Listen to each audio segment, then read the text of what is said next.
Hello everyone, अगर आप भी इसी प्रॉब्लम में हैं कि काइनेमैटिक्स में आपको पता है कि क्या फॉर्मूला लगना है, कैसे लगना है, लेकिन अटक जाते हो डिफरेंशिएशन में, तो आपके लिए ही है ये वीडियो।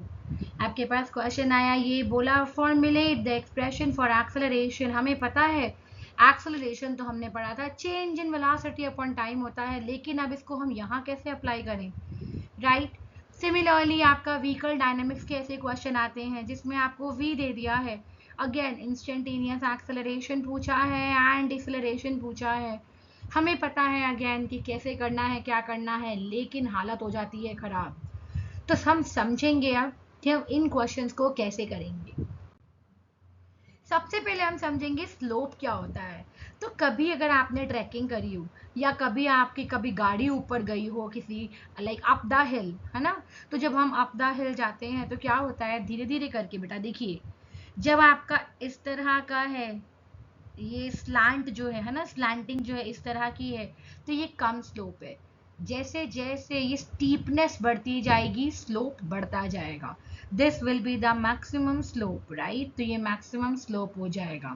ये m की वैल्यू आपकी स्लोप की ही दी है। तो जहाँ पे आपका बहुत कम था, like at position a it is very low slope, at b slope थोड़ा हाई हो गया है, एट c स्लोप बहुत ज़्यादा हाई हो गया है। Rise over run, rise over run मतलब कितना ऊपर जा रहे हो डिवाइडेड बाय कितना आपने हॉरिजॉन्टल डिस्टेंस ट्रैवल किया है, वही होता है हमारा स्लोप। तो अगर हम ग्राफ के पर्सपेक्टिव से देखें तो change in y will be the rise and change in x will be the run. तो यही हमारे पास स्लोप का फॉर्मूला आ जाता है, delta y by delta x। बहुत ही अच्छी बात। अब ये delta y by delta x आपको एक और चीज देता है जो हम बोलते हैं टेंजेंट टू अ कर्व। अगर एक कर्व है, उस पे मैंने इस तरह से एक कोई भी पॉइंट, जैसे मैंने यहाँ पे भी इस पॉइंट पे दिखाया है, अगर आप यहाँ पे देखेंगे तो ये पॉइंट ऐसे कोई एक लाइन निकलेगी, ठीक है ना। एक लाइन जाएगी जो क्या करेगी, जो हमारे कर्व को एक ही पॉइंट पे मीट करते हुए जाएगी। सपोज मैं यहाँ पे बनाऊँ वो लाइन, तो वो ऐसे बनेगी, ठीक है। एक ही पॉइंट पे जाती हुई जो लाइन होती है उसको हम टेंजेंट बोलते हैं। तो डेरिवेटिव बेसिकली कुछ नहीं होता है, टेंजेंट होता है कर्व का at that particular point. Okay, चलते हैं आगे। अब हम देखते हैं how does it change along the curve. तो जैसे जैसे अभी मैंने आपको बताया, जैसे देखो ये कार है, सपोज मैंने ये कार इसलिए यहाँ पे ये खड़ी करी है ताकि थोड़ा और आइडिया हो। जब हम नीचे होते हैं, इजीली ड्राइव कर पा रहे हैं, वहाँ पे स्लोप कम होगा। जैसे जैसे आप ऊपर की तरफ ड्राइव करते हैं तो स्लोप हमारा ज़्यादा होता जाएगा। जैसे जो कार है, जब वो ज़्यादा स्टीप कर्व पे जाती है तो उसका स्लोप उसको ज़्यादा लगता है, ठीक है। तो वही हमारा स्लोप है, और स्लोप ऐसे ही चेंज हो रहा है अलोंग द कर्व। अगर यहाँ पे है तो स्लोप ऐसे है, ये बिल्कुल टच करता हुआ जाएगा बच्चे। तो जैसे अगर मैं यहाँ बनाऊँ तो, और I draw line like this, ठीक है। तो देख लो स्लोप पहले यहाँ पे ऐसे है, फिर यहाँ पे थोड़ा सा और टेढ़ा हो गया है। जैसे जैसे कार की स्टीपनेस बढ़ती जा रही है, स्लोप बढ़ता जा रहा है, ठीक है। तो यही मेरा क्या है, स्लोप है। डिफरेंशिएशन या डेरिवेटिव होता है बेटा इंस्टेंटेनियस रेट ऑफ चेंज निकालने के लिए। अब मैंने आपसे बात किया कि ए हमें पढ़ा, हमें पता है कि that is delta we bye delta T, that is change in velocity upon time. लेकिन वो क्या पूछ रहे हैं, इंस्टेंटेनियस एक्सेलरेशन। इंस्टेंटेनियस मतलब very small change in delta we is required and very small delta T is required. Basically हम delta T के बारे में बात करते हैं, डेल्टा टी को अप्रोच करना है जीरो। ध्यान रखना, delta t equal to zero नहीं होता, ये अप्रोचिंग जीरो मतलब ऑलमोस्ट जीरो, बहुत ही कम। और जब आप टाइम को ऐसे स्क्वीज कर देते हो ना, तो आपके पास इंस्टेंटेनियस चीजें निकल के आती हैं, चाहे वो इंस्टेंटेनियस वेलोसिटी हो, चाहे वो इंस्टेंटेनियस एक्सेलरेशन हो, ठीक है।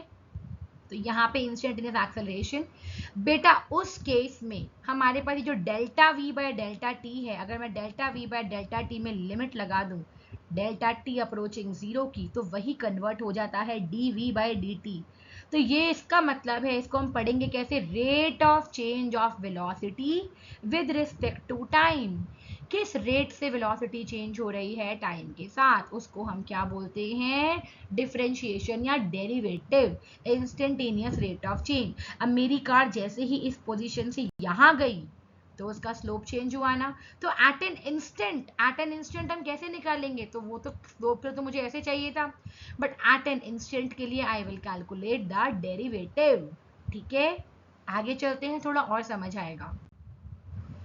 अब जैसे मेरे पास यहाँ पे डेरिवेटिव निकालना है, तो अब हर किसी का हम अगर फर्स्ट प्रिंसिपल से निकाले तो एक अलग सा मेथड आता है जो आप क्लास 11th के मैथ्स में पढ़ लेंगे, लेकिन for the physics students I will give the direct formulas को लर्न कर सकते हैं। अगर हम डेरिवेटिव निकालते हैं किसी कांस्टेंट का with respect to u is any variable, ठीक है, सपोज हमारे केस में मोस्टली वेरिएबल क्या रहेगा, टी रहेगा, क्योंकि हम डेल्टा टी को अप्रोच करवाने हैं जीरो को, तो ये वही वेरिएबल है जिसको आप अप्रोच करवा रहे हो जीरो को। ठीक है, यानी कि आप सी का वेरिएशन देख रहे हो विद रिस्पेक्ट टू यू, तो बेटा सी तो कांस्टेंट है, कभी चेंज ही नहीं होगा, तो उसका आंसर हो जाएगा जीरो। तो ये सारी एप्लीकेशन रहेगी, आप पढ़ लेंगे। जैसे कि पोजीशन व्हेन स्टेशनरी, जब आप स्टेशनरी पोजीशन पे होते हो, जब आप स्टेशनरी हो, मूव नहीं कर रहे हो, तो dx बाई dt क्या हो जाएगा, उस केस में जीरो हो जाएगा। ठीक है, परफेक्ट। पावर u की पावर n, बेटा अगर u की पावर n आता है और आपके पास आता है डेरिवेटिव निकालने के लिए u की पावर n का, तो ध्यान रखना ये n जो है, जैसे u की पावर n है, इसका हम डेरिवेटिव को ऐसे भी दिखाते हैं, तो n आ जाएगा आगे और u की पावर में एक पावर कम हो जाएगी। ठीक है, तो that is your answer. Similarly sine function हो, साइन फंक्शन का डेरिवेटिव कॉस रहता है, ध्यान रखेंगे, और कॉस का माइनस साइन यू रहता है। और भी ट्रिग्नोमेट्रिक फंक्शन होते हैं, लेकिन आपके लिए अभी फिलहाल ये दो काफी हैं। ठीक है, एक्सपोनेंशियल फंक्शंस जो होते हैं उनका डेरिवेटिव सेम ही रहता है।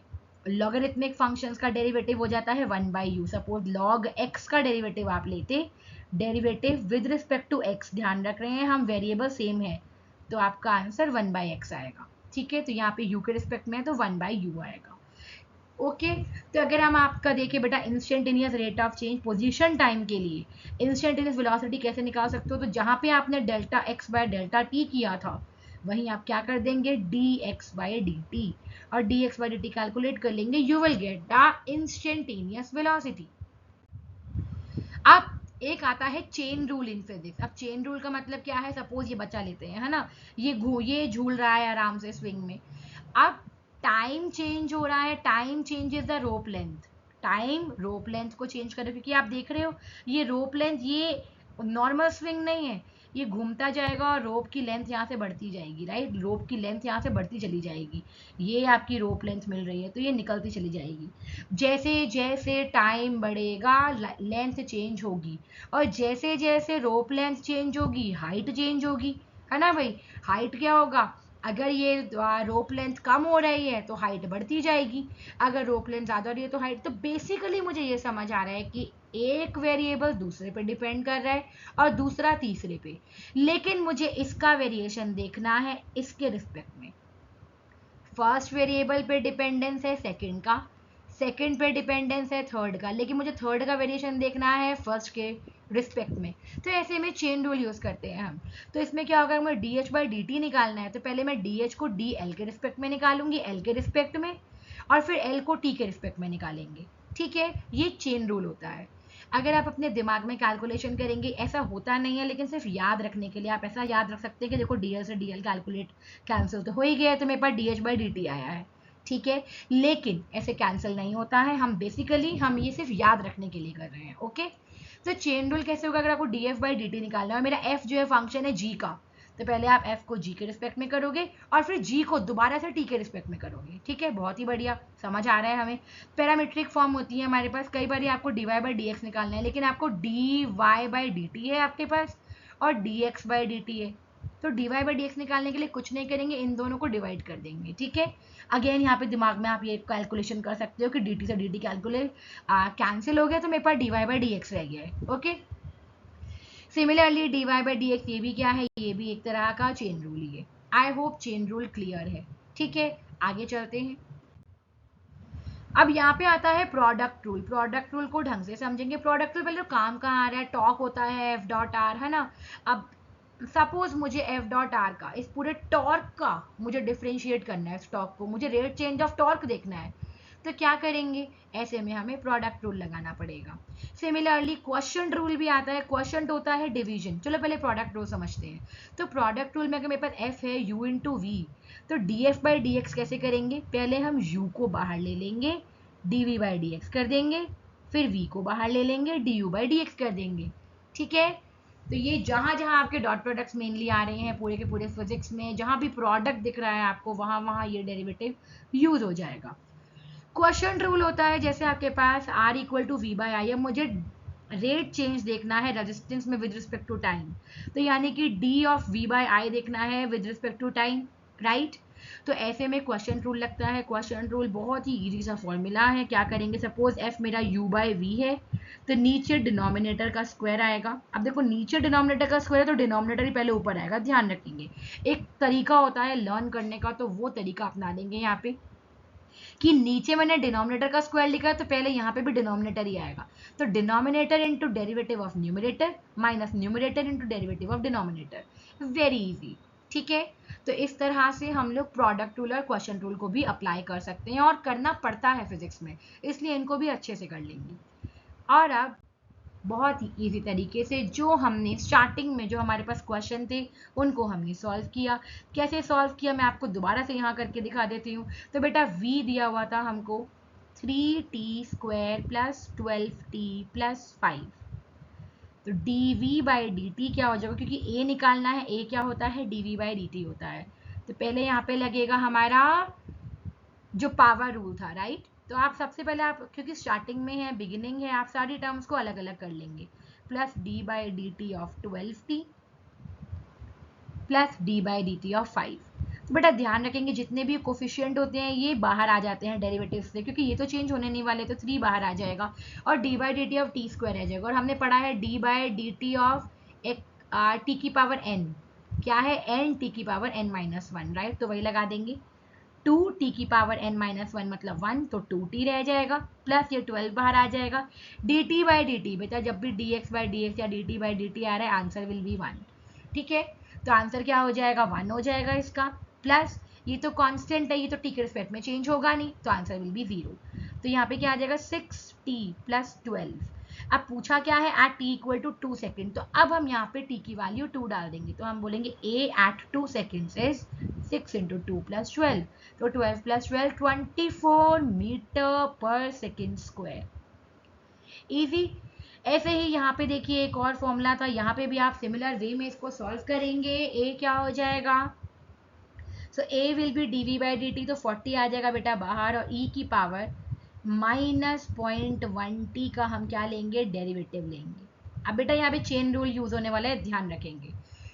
देखो d by d T E की पावर x का फॉर्मूला, e की पावर x का फॉर्मूला e की पावर x ही रहता है, राइट। तो e की पावर t का फॉर्मूला अगर मैं यहाँ लगाती d by d T E की पावर t, तो वो e की पावर t ही आता। लेकिन ये t नहीं है, ये तो माइनस 0.1t है, तो पहले मैं माइनस 0.1t के रिस्पेक्ट में ही कर लूंगी इसको डिराइव, जो इसका डेरिवेटिव। ठीक है, तो अगर माइनस 0.1t के ही रिस्पेक्ट में, यानी कि आप ऐसे कर सकते हो कि अब मैंने 40 d बाई डी टी, अगर ये ऐसे मैं करती हूँ तो ये माइनस 0.1t ही आ जाएगा बेटा। मैंने मान लिया कि वो t नहीं था, वो माइनस 0.1t के रिस्पेक्ट में किया है, लेकिन अकॉर्डिंग टू चेन रूल मुझे माइनस 0.1t का डेरिवेटिव दोबारा मल्टीप्लाई करना पड़ेगा, तो माइनस 0.1t। ठीक है, तो ये हो जाएगा 40 e की पावर माइनस 0.1t। अब डेरिवेटिव ऑफ दिस, तो ये क्या आ जाएगा, माइनस 0.1 बाहर आ जाएगा बच्चे, और dt बाई dt तो 1 हो जाएगा। तो ये जब आप सॉल्व करेंगे तो क्या हो जाएगा, 40 इंटू माइनस 0.1, ये आ जाएगा आपका 40 इंटू माइनस 0.1 माइनस 4 आ गया, और e की पावर माइनस 0.1t। अब t की वैल्यू पुट कर दीजिए, e की पावर यहाँ पे क्या दिया हुआ है, t at t equal to 5 second दिया है, तो 5 कर लेंगे, तो 0.1 इंटू 5 कितना हो जाएगा, माइनस 0.5, राइट, माइनस 4 e की पावर माइनस 0.5। बेटा अगर कोई वैल्यू आपको आगे प्रोवाइड नहीं करी है एक्सपोनेंशियल फंक्शन की, तो इस क्वेश्चन को यहीं पे छोड़ेंगे। ठीक है, यूनिट जरूर लिख लेना मीटर पर सेकेंड स्क्वायर, लेकिन इस क्वेश्चन को यहीं छोड़ेंगे। बाय चांस आपको वैल्यू प्रोवाइड करी हुई है तो आप फिर उसकी वैल्यू पुट कर देंगे और आपके पास फाइनल आंसर कुछ ऐसा आ जाएगा।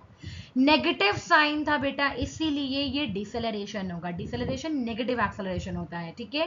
रिटार्डेशन, तो ये रिटार्डेशन है, डिसेलरेशन है, जो बोलना है आप बोलिए। एंड आई होप ये कैलकुलस का ये वीडियो आपको बहुत अच्छे से हेल्प करने वाला है। अगर इसको नहीं समझ आया, आपको नहीं क्लियर हुआ, वापस से जाइए, वापस से देखिए, ठीक है। मुश्किल से 15 मिनट का वीडियो है और आपको पूरा का पूरा कॉन्सेप्ट क्लियर हो चुका है hopefully. Thank you, stay tune for further videos.